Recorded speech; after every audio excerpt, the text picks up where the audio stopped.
DJ Leroy. Night Watchman. How are you, man? I'm well. How are you? Good. You did tell me that you had a good week last week, or what? They're all good weeks. If you make it to the end of the week, it's a good week. And you know what, man? On Thursday, actually, I understand that you were at an event that featured some of the jazz legends of all time. Huh? Yes, it was a great night in Harlem at the Apollo Theater. Great tributes to Benny Golson, tributes to the five legends of titans of jazz bass. Yes, indeed. Including former guest on our show, Paul West. Yes. Indeed. So, yeah. It was definitely smoking. So, Jazz Foundation, I love their mission in terms of seeing that they can provide some resources for a lot of the musicians who may have fallen on hard times. And frankly, a lot of times they were not necessarily supported by, let's say, record companies and others. Once their usefulness was gone, they were almost cast aside. So I'm glad to see that at least the foundation realizes that particular aspect of these creative talents. Mm-hmm. So you know and what? Speaking of creative talents, what do we got? What do we got, buddy? Well, closing out Women's History Month, we had to bring three creative women talents, three creative musical talents. I mean, they have other talents, but exactly, that's what I'm thinking. I think they're known for their musical talents. Okay. Yes. Well, you know what? Why don't we then bring them out one by one, and then eventually, now, Night Watchman, you want them to start telling their story right away, or what?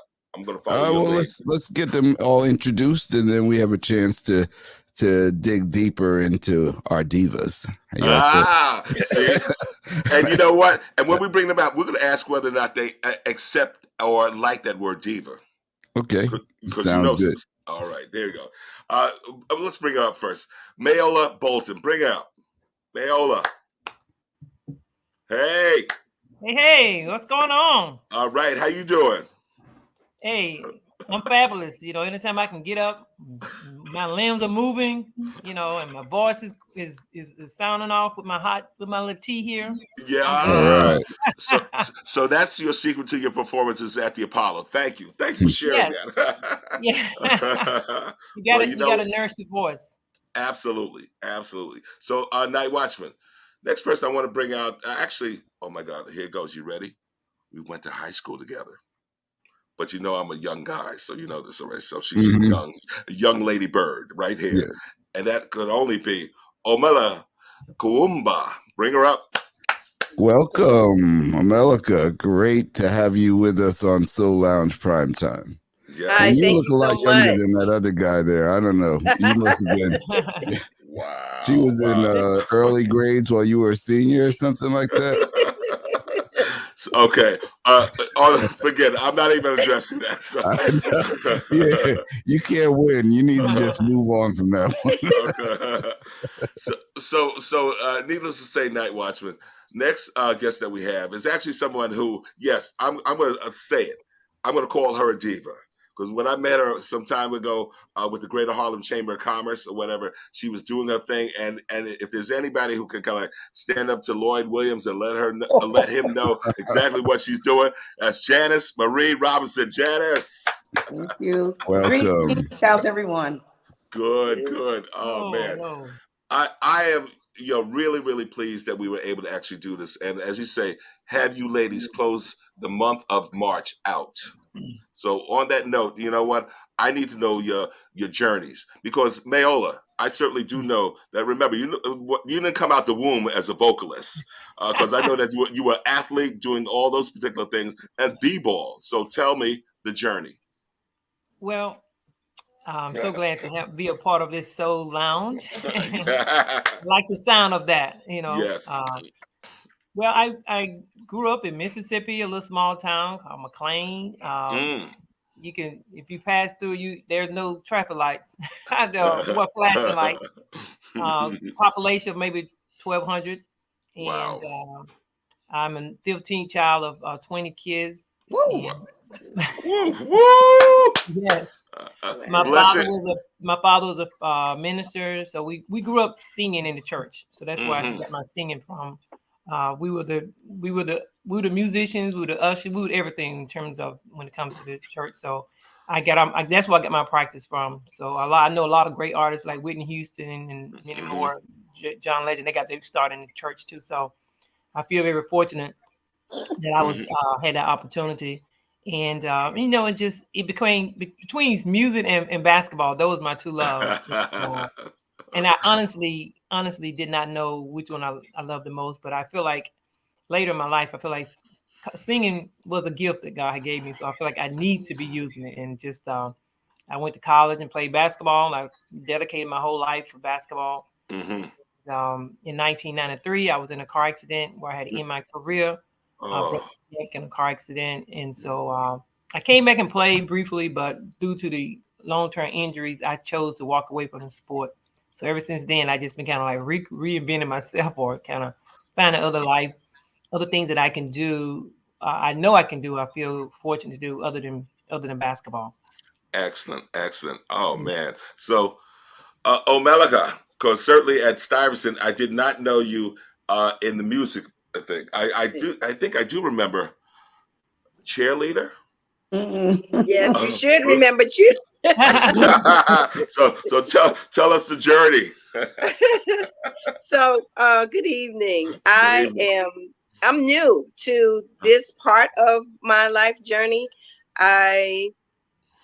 Let's see. The way I got into music was I went to see a show that was starring a group called Solar. And and Solar is Source of Life Orchestral Revelation. I was at the show and I was so excited to listen to this music. It was like new age style. And I told a friend, I said, if I were to ever have an opportunity to sing, I'd like to sing with them. And so, and I was just talking. And so she said, oh, really? You should come to one of their rehearsals. They rehearse right next door to me. So I said, really? You think they would let me come to the rehearsal? Oh, yeah, sure. I'll speak to. So anyway, I was invited to go to one of the rehearsals and just sat back and enjoyed it. And then at the end, they just started jamming. And so I started harmonizing with the lead vocalist. And by the end of that rehearsal, they invited me to sing with them. Wow. And so, so that was an exciting moment of speaking something into existence that you didn't even realize that could be possible. As a child, I sang with my cousins, but to actually be performing professionally as a vocalist was nothing I'd even imagined. So I did that for a couple of years. And then I also joined a reggae group with that same lead vocalist. And I did that for a little while. We did some touring. And one of the first things I did was perform at the World's Fair when it was in New Orleans. Wow. And so that was really with Solar. So then fast forward life, jobs, teaching, parenting. And I worked with this African dance company, Giwayan Mata, and retired from that in 2018. And was invited after my retirement to do a performance. And the person wanted me to do music that to compare contemporary music to African dance rhythms. And so first I started just compiling different kinds of music that I have enjoyed all my life. And then I remembered the person said, well, we want your music. And so then I went into my archives of all of the songs that I had written over the years. And we had a great time at that show. And the musician said, we need to record this. And here we go. The rest is history. Beautiful. Well, welcome. Oh man. That's awesome. So needless to say, Janice, yes, she's also like you, a grandmother. Yes. So Janice, now I've seen you around Harlem and beyond performing. So tell me the journey, you Bronx woman, you. Well, Omelika and I have a lot in common. I started my career as a dancer first in high school in the Bronx with the Ike and the Drummers. You might remember the Drummers. Oh, yes. Isaac. So between that and as I'm forgetting who said about the cheerleading, that was two things that kept me active, very active. And from there, I went on to pursue a career in dance, from the Nice. African dancing, which was my first discipline. Wow. And from that, I ended up doing some Las Vegas reviews and I decided that along the way of doing the Don King's Queens and background singing and dancing for a group called the Touch of Class, that dancers worked the hardest, got paid the least, and the least recognition, and I could sing. And I always loved to sing from a little girl. Nice. I remember asking my father, "How do you know who's singing when they're on the radio?" It wasn't clear to me, but to ask that question at an early age, I realized I was very interested in it, but never was encouraged to pursue it. Moving forward, when I decided that dancing was going to be on the side, and I started singing and reinvented myself in that way. And I wanted to address something about looking, no one was willing to help me do anything at all. But I didn't know that I couldn't do it. I didn't know what other people thought, so I pursued it, doing all of the clubs around Jason's Royale and Green Street Cafe, and all of those things where you would go in and just maybe do 3 or 4 songs. As I said, you had to invite all the people, basically. That's pretty much how it is now. And so that way I just kept moving forward, just doing that. And then I met Vosa was gifted to me as a helping with management through Vaughn, and just kept at it because I didn't know I couldn't. And other, so that's the beginning of the journey. And in regards to the CD, I used my retirement fund to finance it because there wasn't a label for my CD. Yay! So Let me see that again. It's called Janice Marie Robinson by request. And I knew that I wanted to make my mark to say, I was here. I was here. And when I go, this will still be here. And, so. Indeed. Beautiful, beautiful. And, major props to Mr. Vosa Rivers. We're sending those peace and blessings to you, my brother. And thank you for all that you do. And MaeOla, we certainly do know now. We do share something. I do have a new hit. Okay. And as you know, I played ball. I was. I thought I was pretty good. I know you can dance. So I'm definitely not going to be challenging you down low anymore. Okay, but having said that, so the light bulb went off in your head and said, "Yeah, I can't be doing this later in life." The passion has always been there in terms of singing, and so you just picked up a mic. You always did it in the church, but something actually spurred you on. I mean, signing up for the amateur night at the Apollo. When did that happen? Tell me. Yes, singing has been part of my life. No matter no matter what part of the country I moved to, I was always doing something with sports and singing. Even when I played professional basketball in Italy, I was playing basketball in the daytime and singing in the nightclub in the evenings. So it was a love that I've always had, and then it didn't hit me until I don't know what year it was. Maybe I was in Malibu, California, and it really hit me that I knew there was a gift because I was I went in the studio and recorded a song that I wrote. Okay. And my own song brought tears to my eyes, and so I was like, wow. I knew then that it was something that I should be doing. And I'm like, Janice, it's a pursuit that I feel like I couldn't do. I mean, never doubt whether I can do it. It's just whether or not the opportunity would be available. And I've auditioned for The Voice a couple of times.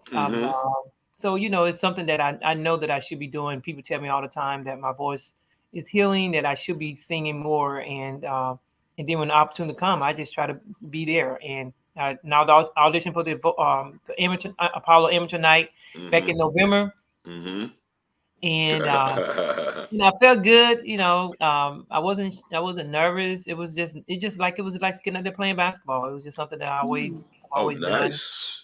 Done. And they did a callback. And luckily, they called me. They physically called me because they had my wrong email address. And they were emailing me that I had gotten a call back, but they had the wrong email address. Wow. So they physically picked up the phone and called me, which I was grateful because they gave me an opportunity to sing on March 22nd. And then I made it to next round, which is the quarterfinals, which take place on April the 12th. So, all right, so I'm beautiful. just excited.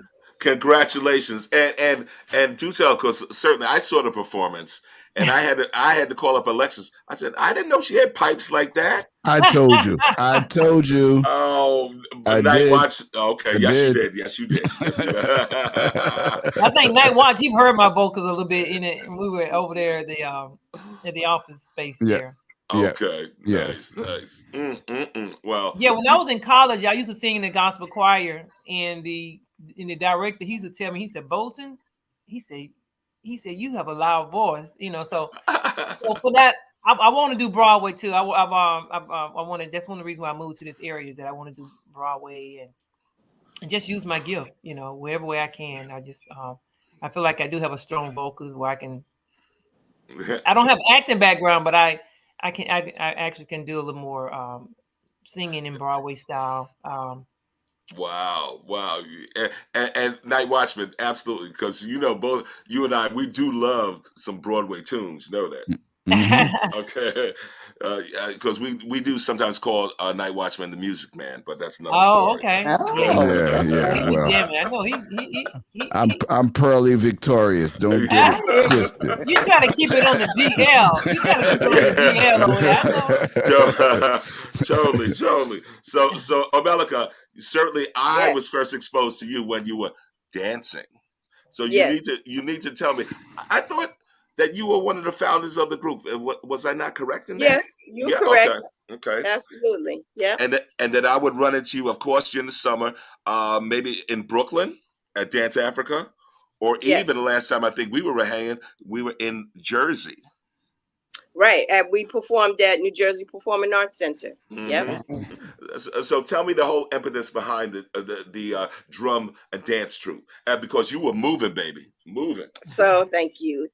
So the Giwa Mata is the name of the ensemble, and we came together in 1993. So this is a 30th anniversary. Wow, hell yes. Congrats. Yeah, so just March 28th was the anniversary date, as a matter of fact. All right. Great times. Very nice. And it's funny because when we got started, I wasn't even thinking about the fact that it was Women's History Month, that was actually the month that we began. So in retrospect, that's pretty cool.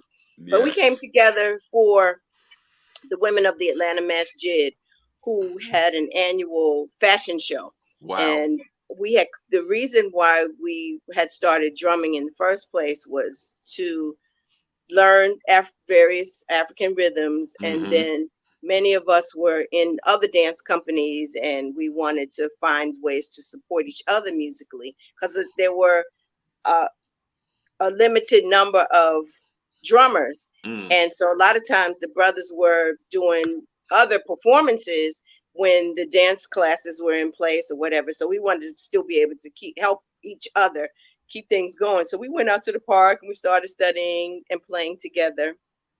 Fast forward, the women of the Atlanta Masjid heard about us, and they asked us. Let me roll back. So there was a collective of midwives that was going to do a fundraiser, and we were going to be opening for Women of the Calabash out of New York. And so as we were in rehearsals for that, the women of the Atlanta Masjid heard about us, and they invited us to come to perform at their fashion show. And we had such a good time. We said, well, let's see how this goes. And 30 years later, it's still up and running. So not only performing, but also teaching. Yes. Teaching, beautiful. So I've been a professor of African dance at Spelman for 25 years. I'm celebrating my 25th anniversary teaching at Spelman this semester. Wow. Yes, I'm real excited about that. And that show, I'm doing that show in May, and I'm going to have alum are going to be performing with me. My current students are going to be performing with me. I work with the African Dance Ministry there. They're going to be performing. And then I'm going to do a couple of pieces from the album. Yay! All right. Give the title.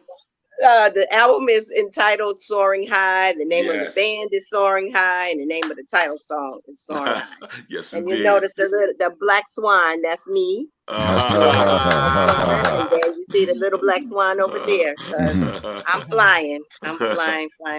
Yes. Beautiful. So I'm real excited to have been in the journey, and I think what really excites me most about this is that it's something that I didn't plan. All my life, I wanted well, not anymore, but up until my junior year in college, I wanted to be a veterinarian. I remember that. Yes.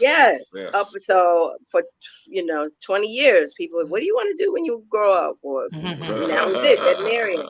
But then I got hit with organic chemistry and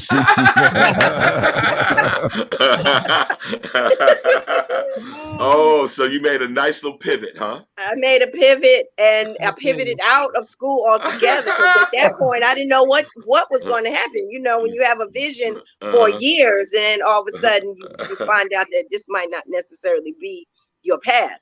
So luckily I spoke with another Spelman sister, and I was speaking with her about, well, are you in medical school? Because she was a biology major.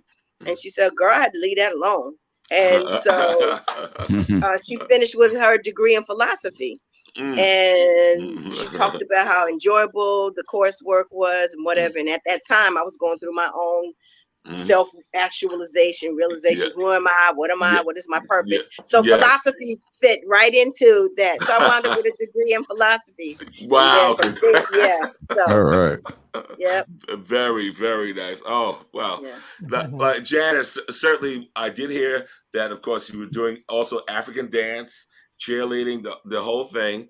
And certainly we do know, and MaeOla knows this too, that our body does not last forever. That's sometimes one of the first things to go. Is that when you made this decision that, hey, music has always been a part of me, so this is what I want to focus on?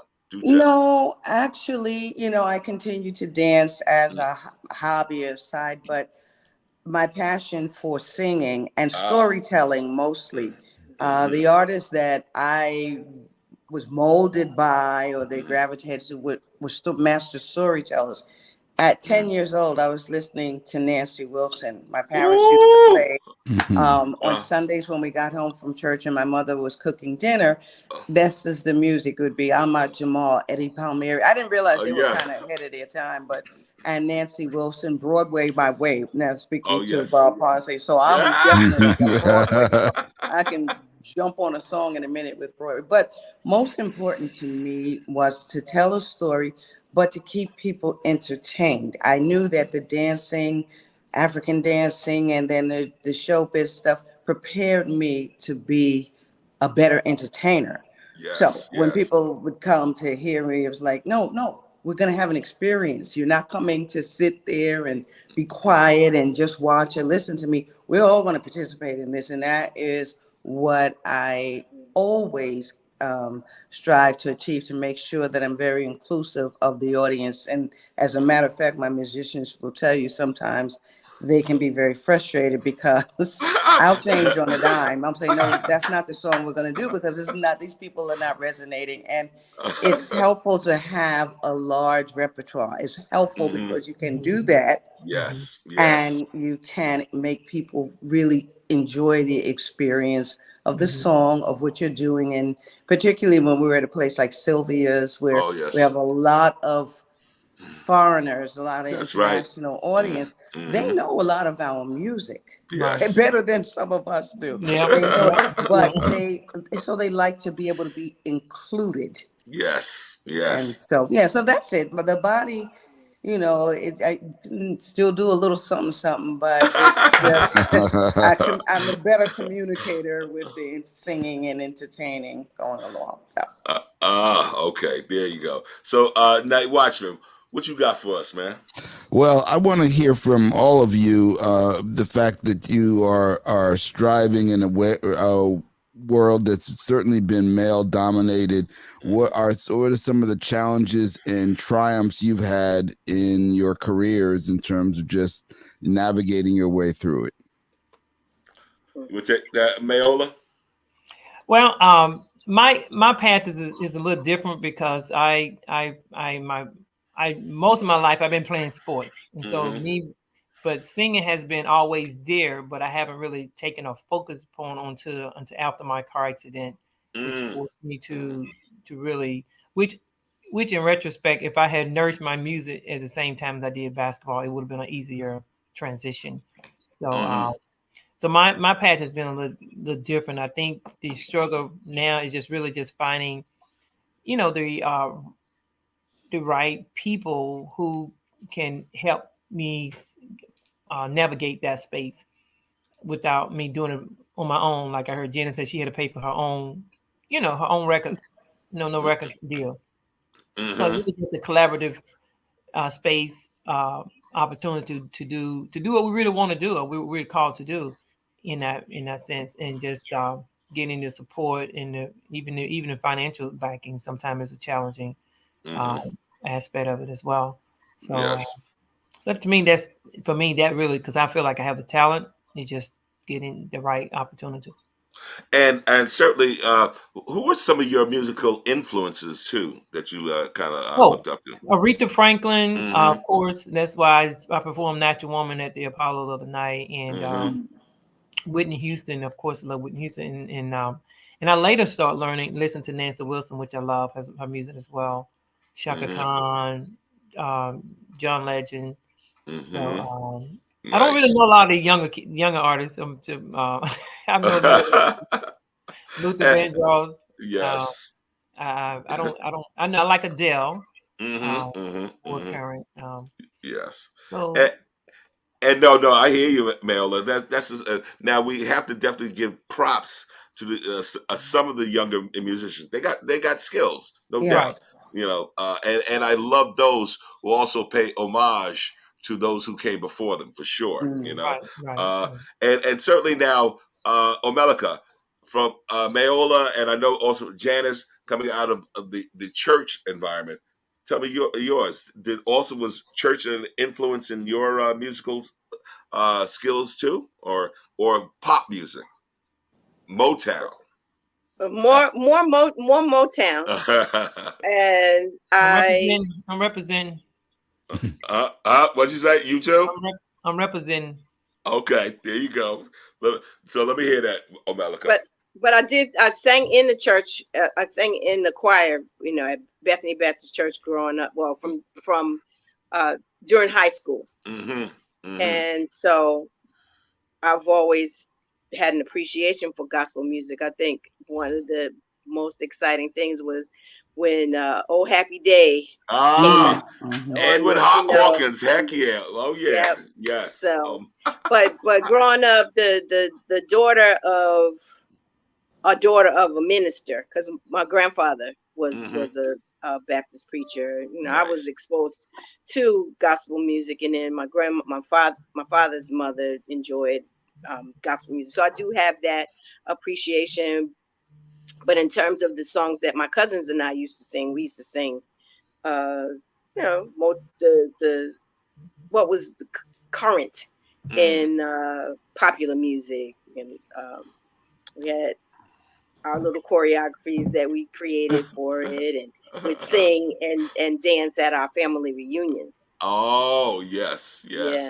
And so that's when I knew, and I had the bug for choreography as well as performing and singing, because I was the choreographer, and so that was really fun. And I just continued that part of it. I used to dance with my friends in the neighborhood and teach them what I learned in dance class at school, and so we would have a really good time. In terms of what Ponce said about being in a male-dominated environment, that's been my experience as an adult performer, because as an African drummer, I was earlier on in the journey of women playing the djembe drum, so that was a nice hurdle to have to jump. And so this part of it, where I am now with the music, because it's so, all of this part of it is so new for me. It does. I don't even know that it's a male thing or a female thing. It's just like a new thing. And I'm trying to figure out how to get the thing correct so that I can, so I could get the music heard. I was self-produced. After we did the show, and they said we need to record it. I started a GoFundMe at the encouragement of my cousin, Galen McKinney, who is a drummer. She started her major professional career with Straight Ahead out of Detroit, Michigan. So I spoke with her because she had just recently produced her own album, and I asked her for some pointers. And so she suggested that I do a GoFundMe. And so I did that. So that's how I was able to do the recording and pay for the artist to rehearse for the recording and studio time, all of those things. And now the hurdle I feel is like, okay, how do I really get this out here? And I connected with different the streaming sources, like you said, but I want to perform, and I don't want to be the one to pay for it. And that's the thing. I'm ready to get hired. So just figuring that out, because people think of me as the African dancer and African drummer, and so now this is a new way. Even though I did write some songs that the band sang, that Giwai Matza performed. This Soaring High is a new venture for me, so I'm looking for some tutelage. Absolutely. The teacher becomes the student again, huh? Yeah, that's right. I love it. And Janice, certainly, as you say, Nancy Wilson, you love that storytelling. I mean, because when you hear, guess who I saw today? Ooh, baby. Yeah. So you got to tell me the challenges that you've seen in the space, especially when it comes from this male-dominated place. Well, the challenge, I guess you could call it a challenge, is the lack of respect that was given very early on. I don't read music, but I have a phenomenal ear. I had to develop that because I didn't read music. And when you're performing and you have musicians, I didn't know that I started with some of the best. Fred McFarlane, Bernard Davis, rest in peace, on keys, Bernard Davis, John Tipton, and Alvin Nelson, and people. So I had some of the best when I was still very green. But I wanted to clear up something. I didn't learn to sing in the church, and I used to complain that we were Presbyterian. And I was like, further along if we had gone to a Baptist church. But we did go to church, but we were about the singing. But in terms of the artists, the determination, and I had some people, a few, who they got paid. And I would I need to say this, I'd go in my pocket to pay people. That's it. You have to me. Yes, you have to respect their artistry. And the way I was able to maintain, and still to this day, is to make sure that the business is tight. When they're performing, you make sure they have their money and they have it, the most that you can get for them. But the problem and Janice, tell me this too, because I heard this story about Aretha. Bottom line, if you did not have that money to pay her right then and there before the show, there would be no show. Well, no, for me, most of the time, I come to the show with their money in the envelope, because whether I get paid or not, I want to make sure that they're available to me the next time. So I come and I pay them always. Robin Dunn was a person who in the industry, and she was providing management services. And I may suggest this to other people coming up. When you're looking for a manager or an agent, you may not find one person or people willing to do that, but you'll find different people who can help you, with what you need to do. And she always paid everybody in a thank you note. Wow. And to this day, that's nice. Every show, I don't care if we work every week, 3 times a week, they always get payment inside of a nice and different thank you note. And that's something they remember about me. They said, you're the only person that's doing this every single time.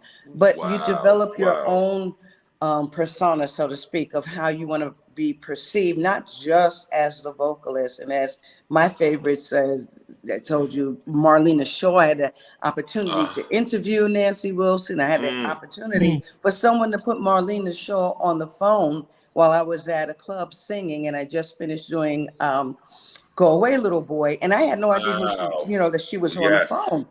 And when I said, who is this? I thought it was the guy's girlfriend. She said, this is Marlena's show. And I'm like, really? Yes.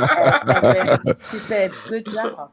That made my, because when you do an artist song and they compliment you on it. So along the way, I had to fight for everything. And that's the thing. I stopped looking for people to help me. They showed up, they showed up. They didn't. But sometimes you have to do everything. Yeah. Everything. You have to scout out the locations that are high, that you can possibly perform. You've got to gather the musicians. You got to make sure that you have your material, whether it's original or whatever you're going to do. You have to get the rehearsal space. There's nobody that's going to really help you at first or even along the way. So if you can be self-contained and do all that you need to do, and if you like the way someone does what they do, ask them, let them mentor you. Yes. It's not just the talent. It's not that. It's so much more. And be reliable. There's so many people who are very talented. Yes. But you cannot rely on them to be on time, bring what they say they're going to do. So make sure that you operate from a point of integrity. Yes. Okay. That's as important as your talent. That's Absolutely. my opinion. In my opinion.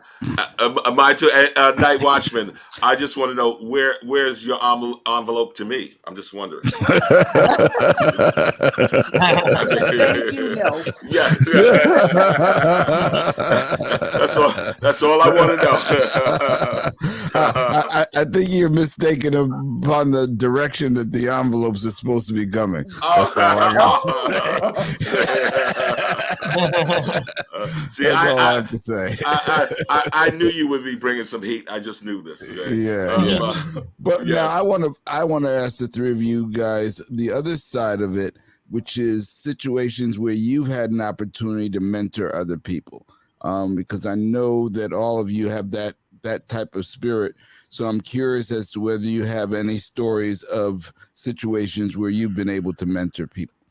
Yes. Can I?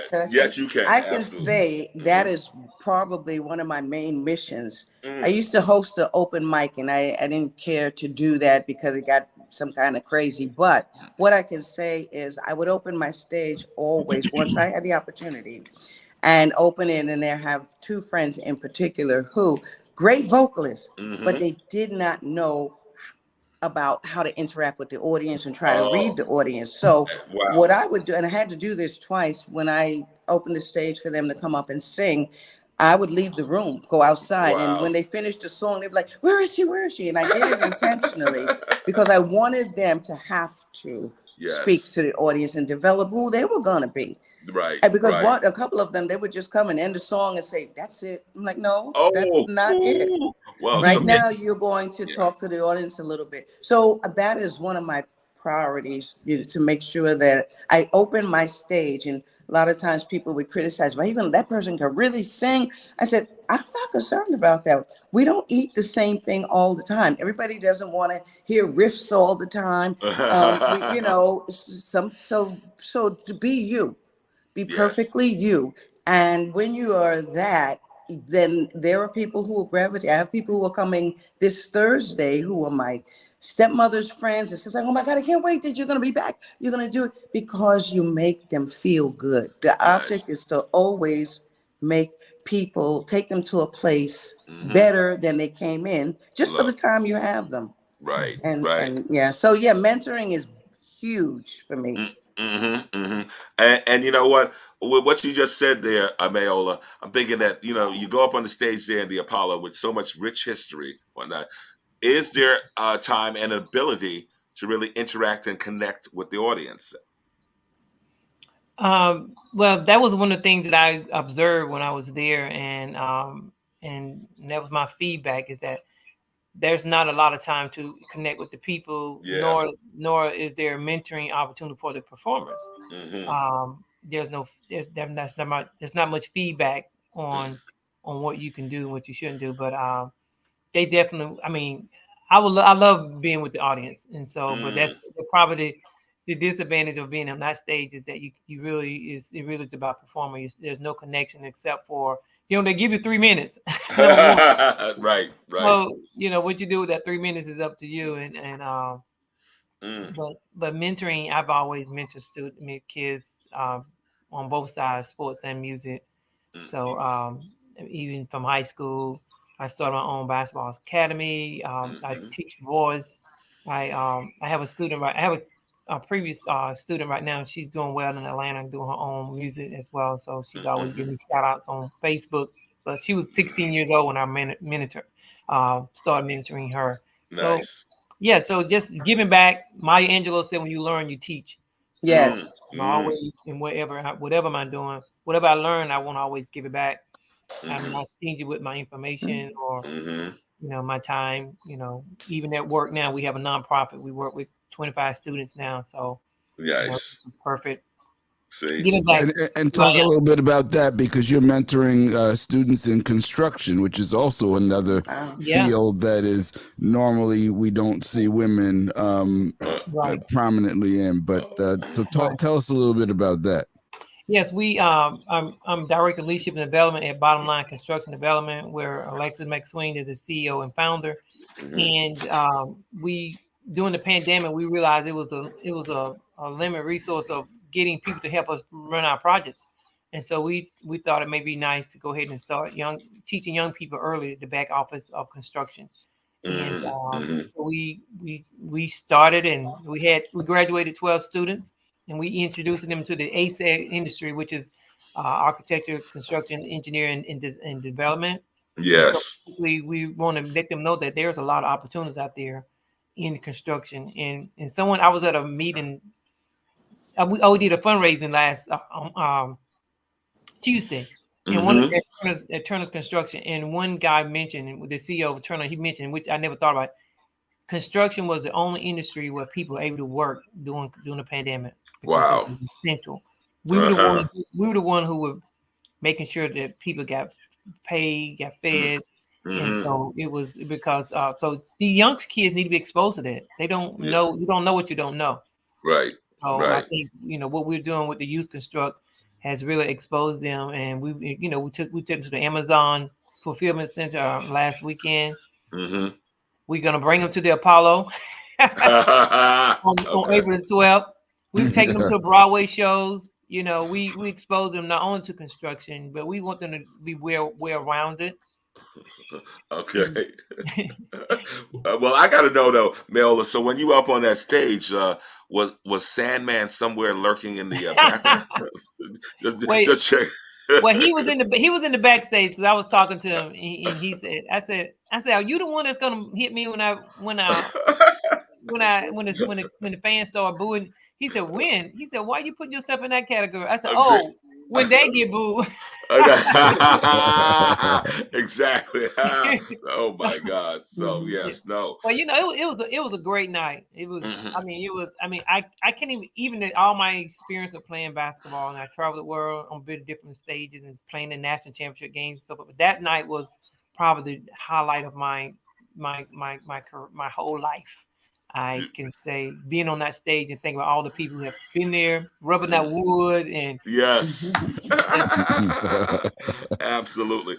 Watching them on TV back in the day, and then now you're there.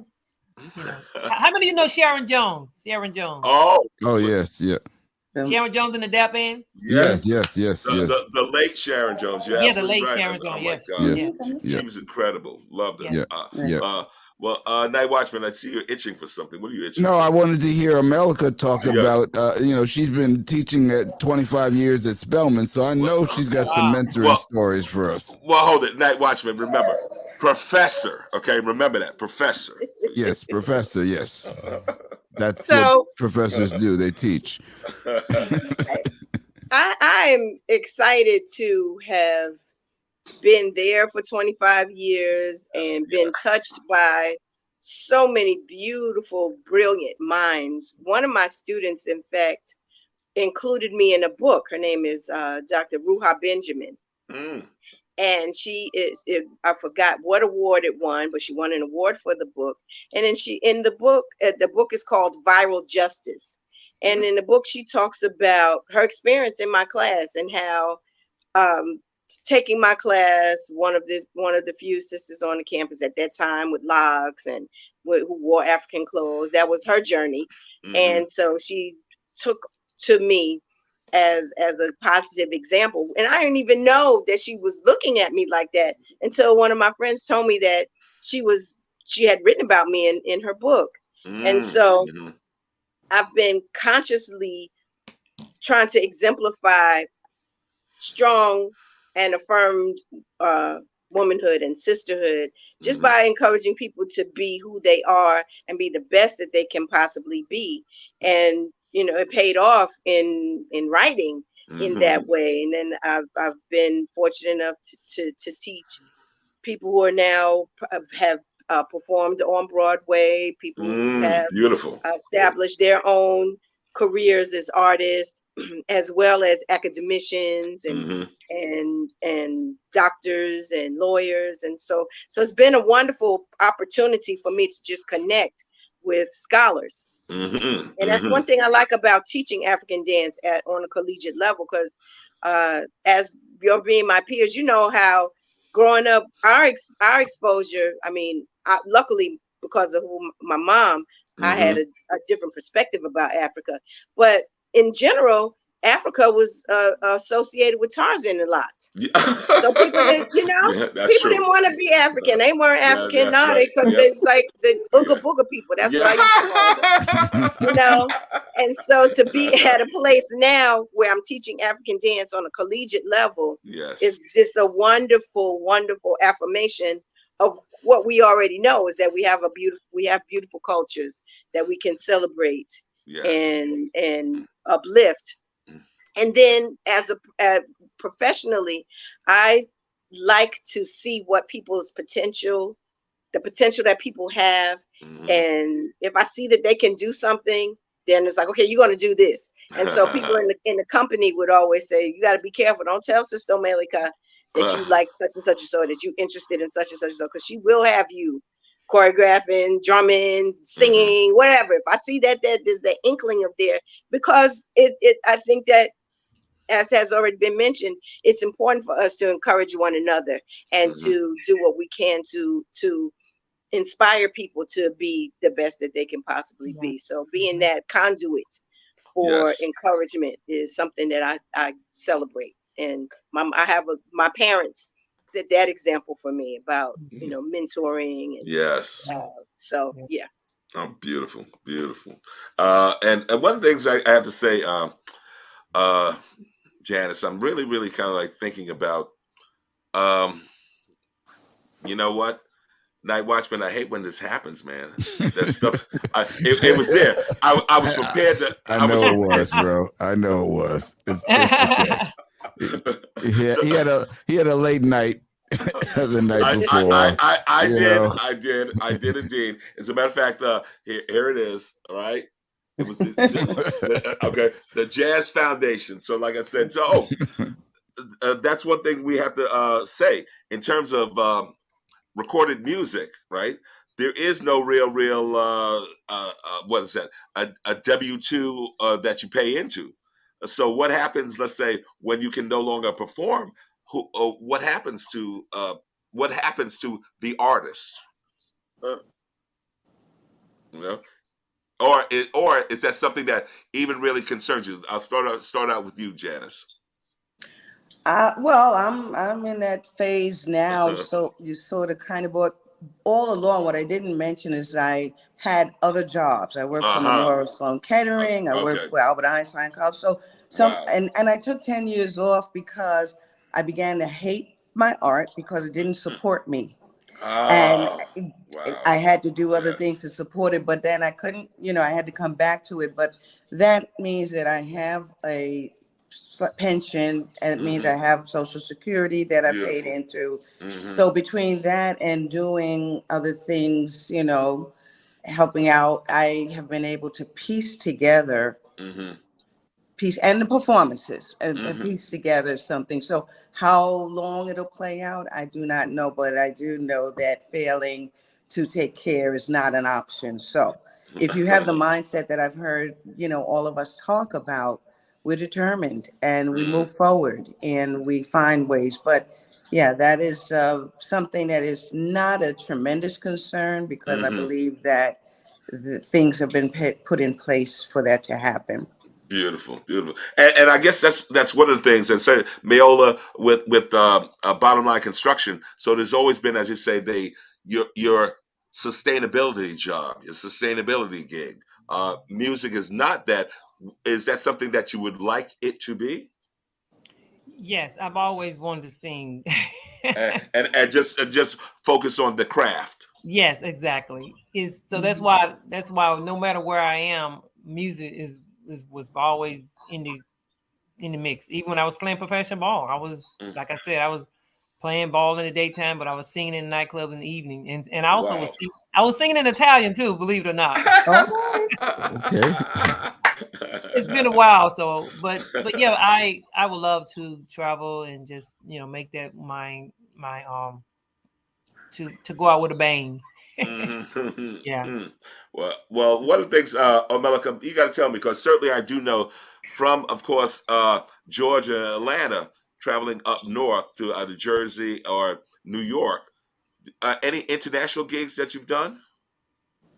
I not with Soaring High, since Soaring High is new, but as a cultural arts educator, I taught. And my first trip was to Stuttgart, Germany, where I taught African dance and drumming at the International Health, Recreation, and Physical Education convention with a colleague who was a physical education teacher. I met her at the National Black Arts Festival, and where I did a workshop with African dance. And so she was a physical education teacher in the Atlanta public school system, and she put together a program, African and African American games. And so she wanted me to include the dance that I taught, which happens to be the first dance that African dance that I ever studied, Fanga Lafia. Yes. Yes, it was Dr. Pearl Primus, and it was first performed in Roots. And it was performed in Roots, and Alvin Ailey American Dance Theater performed it on stage here. But the first time I performed, as I said, was in Stuttgart. Then I performed in Bermuda. One of my students invited me to perform, so I did a teacher's workshop there. I was teaching at a academic conference there, and then I performed. And I cannot believe that I don't remember the third place. That's crazy. I guess it's it happens. But so I love that opportunity to share my joy in different environments and see how it's received and the level of enthusiasm that people get. Sometimes, they might be a little resistant at first, but then once they start feeling that drum and that energy, then it's like, oh yes, let's keep going. So yes. Gotcha. But I would love to take Soaring High around the world. Believe me. Okay, we're looking for that. Night Watchman, get your social media stuff going, okay, buddy? Absolutely. All right, and Janice, you got to tell me about some of your international travels, especially being a jazz artist. Come on. Well, yes, Bermuda also, Bermuda, Aruba, Cote d'Ivoire, West Africa. Yes. Toured the Caribbean. Yeah, that's some of the islands. Barbados. I lived in Puerto Rico for 2 years performing. Barbados, Trinidad and Tobago. Yes. So yeah, but one thing I wanted to say, we can't sleep on how important social media can be. As I've had people come into our performances and say, look, you're famous in Holland. I'm like, how is that possible? Because people have come to the restaurants or clubs, and everybody immediately, you all know this, cameras up. Yep, And I that's used to right. fight it. I used to literally go to the tables and put their cameras down and say, enjoy the moment. Wow. Enjoy Yes, the yes. experience now. Don't flip your camera. But when they showed me, look, you're famous. I'm like, really? I didn't know that. No one's booked me over there yet. So, but that's what social media, anybody can do it. You know, I mean, people are filming things all of the time, and Right. you get the exposure internationally, whether you know it or not. And you know, also my one CD is streaming, you know, on many of the streaming things as well as YouTube. So people can, you don't have to go there for them to be familiar with you. That is true. That is true. But you can also get work that way through that. Gotcha, gotcha. And I guess with the changing way of which music is distributed, yes, it can go now far and wider to a Yes. larger audience. But in terms of, let's say, the monetary compensation, must you be on stage to perform in order to make the money, to make the economics work? Janice.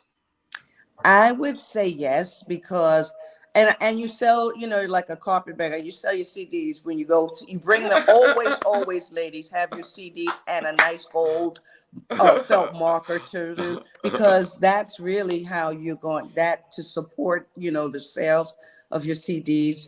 If you're not produced by a label, you have to carry them with you everywhere. And yeah, that's what you do, you know, to support yourself at gigs.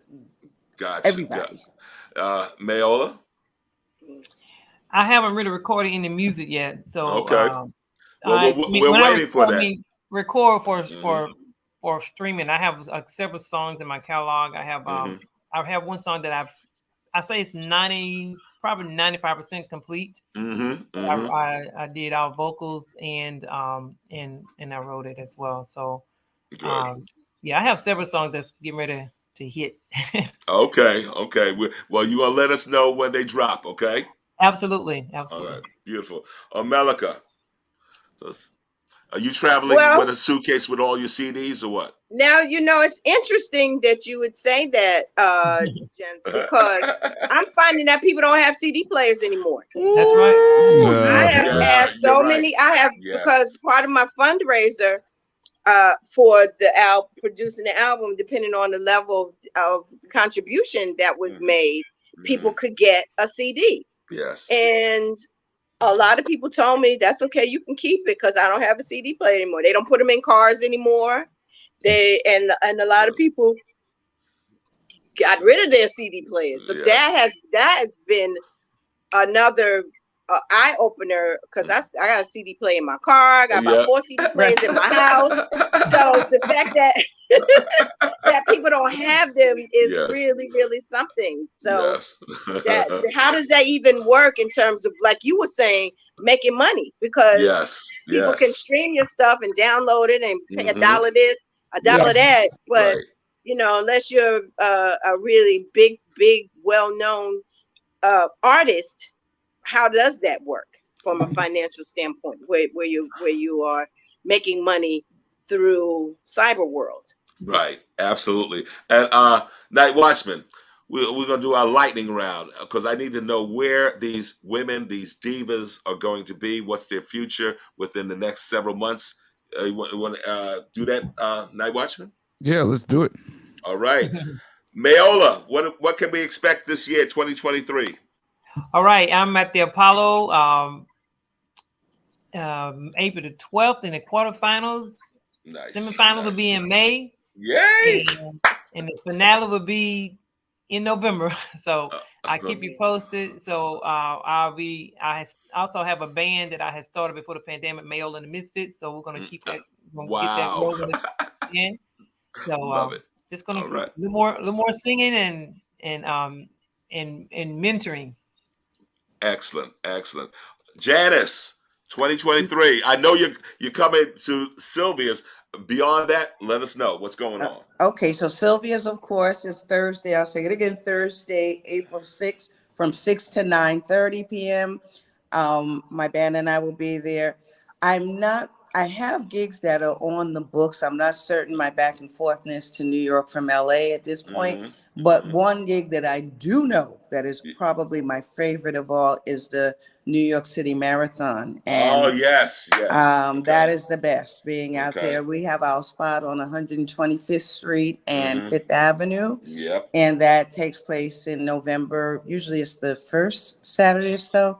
So that is something that I look forward to every year. It's so encouraging and rewarding. Beautiful, beautiful, excellent. And Omelika, what can we say? So my next big one is at Spelman College in Sisters Chapel at 7:30 p.m. on May 3rd. Gotcha. All right. So Night Watchman. Oh, I left something out. Go ahead. We got you. Go ahead. Jump in there. My family doing a documentary called Planted. And remember I told you earlier I'm from a family of 20.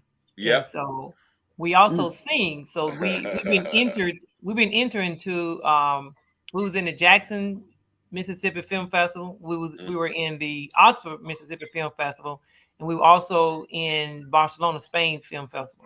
Wow. So, the film festival, the music video is called Cornbread and Black Eyed Peas.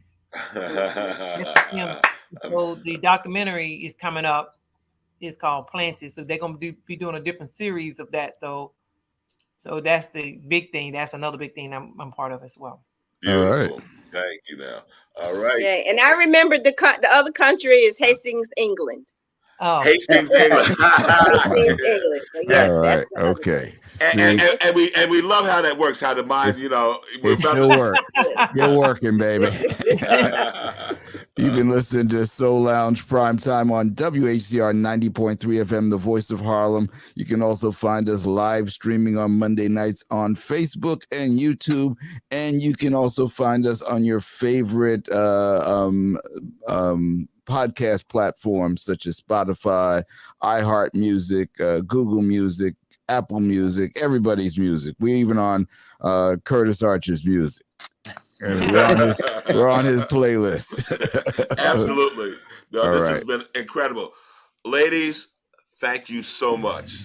Soul Lounge Prime Time. Thank you very much. Thank you. Appreciate you all. Thank you. You as well. I'm Google you. I'm going to try to come and support you all too. Right. Likewise. You said you have a mentee in Atlanta. Maybe offline I can get that because I would like to hear her sing as well. Okay. Yes. All right.